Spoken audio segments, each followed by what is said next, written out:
to know you. So if you don't know by now, then you should probably get familiar. Students, today we are going to discuss about the new one concept of your chapter motion, that is velocity. Distance traveled by a body in a given direction in unit time is called as velocity. मतलब ऐसा है कि अगर कोई एक body एक विशिष्ट unit time के अंदर वो एक जगह से प्रस्थान करके एक विशिष्ट दिशा में जाती है तो उसको हम कहते हैं वेलोसिटी। ठीक है ना। अभी इसी डेफिनेशन को हम अलग प्रकार से भी लिख सकते हैं। जैसे कि आपको पता है डिस्प्लेसमेंट क्या होता है। द मिनिमम डिस्टेंस और shortest distance from the starting point to the end point is called as displacement. Okay, तो ये हुआ डिस्प्लेसमेंट के बारे में। इसके रिलेटेड वेलोसिटी की डेफिनेशन कैसे बताई जाती है, देखिए बच्चों। The displacement done by a body in a unit time is called as velocity. अगर कोई एक बॉडी एक यूनिट टाइम के अंदर एक स्टार्टिंग पॉइंट से लेकर के एंड पॉइंट तक डिस्प्लेस होती है तो उसको भी हम कहते हैं वेलोसिटी। ठीक है ना। तो ये जो कंसेप्ट है वेलोसिटी का हम एग्जांपल के माध्यम से समझना चाहेंगे। बच्चों देखो, अगर एक स्टूडेंट है, उसका नाम है सागर, उसके घर से वो निकलता है और वहां से लेकर के उसके स्कूल तक का जो डिस्टेंस है वो है 200 मीटर। वो डिस्टेंस कवर करने के लिए उसको टाइम लगता है 10 मिनट्स। लेकिन स्कूल जाने के बाद में उसको पता चलता है कि मेरा फ्रेंड सचिन आज स्कूल में अब्सेंट है, तो वो स्कूल से सचिन के घर के तरफ जाता है। सचिन का घर स्कूल से 300 मीटर है और वहां तक पहुंचने के लिए उसको टाइम लगता है 15 minutes.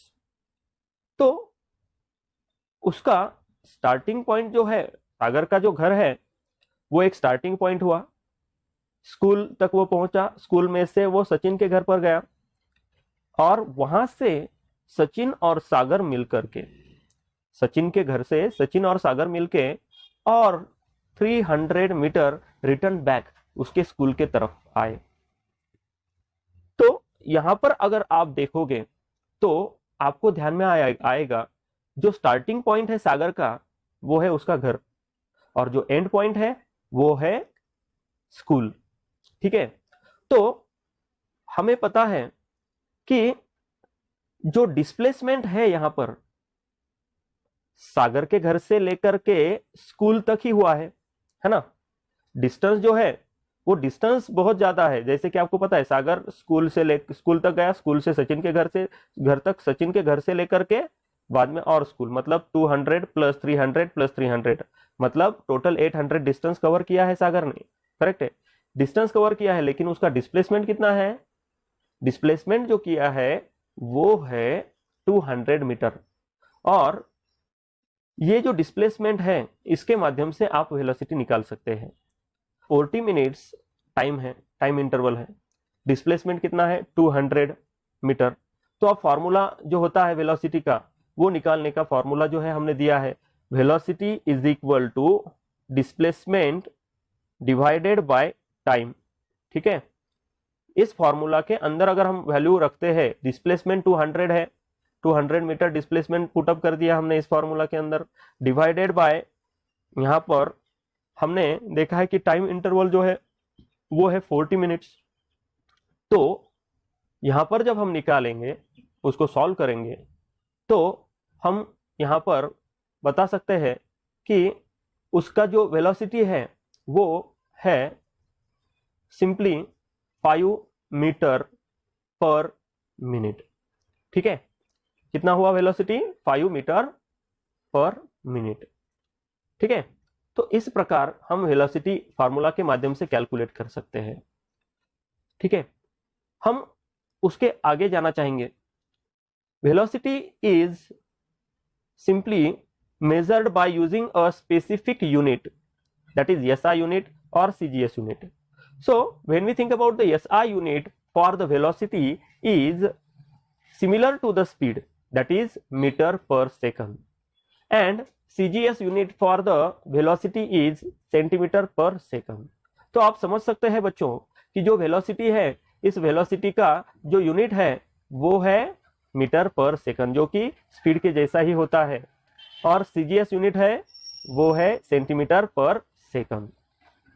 When we think about the velocity has a magnitude as well as a direction. Therefore, it is known as a vector quantity. जो वेलोसिटी होती है ये किसी विशिष्ट दिशा के अंदर कैलकुलेट की जाती है। इसका मतलब वेलोसिटी को डायरेक्शन होता है और उसको हम मेजर कर सकते हैं, मतलब ये मेजरेबल क्वांटिटी है। इसका मतलब इसको एक मैग्नीट्यूड भी है। तो ये क्या हुई, एक वेक्टर क्वांटिटी है। ओके, आपको पता ही होगा बच्चों वेक्टर क्वांटिटी किसको कहा जाता है, the quantity which has magnitude as well as a direction, it is called as a vector quantity. So velocity is a vector quantity because it is measurable, that is it has a magnitude and a direction.